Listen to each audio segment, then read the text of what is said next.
an Préachán agus an Crúsca, leis an athair Padar ó Laoghaire, as Aesop a tháinig go hÉirinn. Bhí saoir a brothallach tirim ann.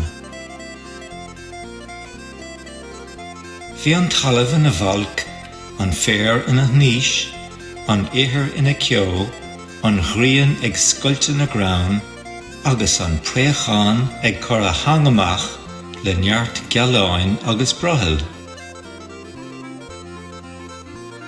Bhí éon Préachán amháin a glúiseacht tríd an spéir, agus é rucht titim chun talamh le tart. Chonaic sé Crúsca ar thaobh bmhóthair, siúd an uas é, féachant an raibh uisce sa Crúsca. Bhí scrogal caol ar an Crúsca.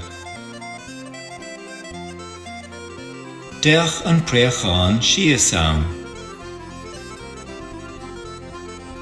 Chonaic sé an tuisce, ach bhí an scrogal ró caol, agus ní éadach sé a cheann a chur sios. Chur sé chun an Crúsca a leagach, ach ní éadach sé fille ná fecha a bhaint as. Bhí sé ag ruachás. Ba thrua an Scéal é in nearra an anama le tart, agus an tuisce an siúd os cóir a thúil dá bhéadach sé tacht air.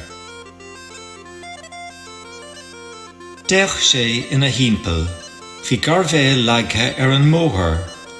D'imigh an Préachán agus chrum sé ar na tluchíní beaga a phiocha agus a thuairt leis an ghob agus a gcaitheamh isteach sa Crúsca. Níor bhada gur tháinig an tuisce a níos agus gur óil sé a ghdóthain. An muine is cumann ó muc duine gan seaft.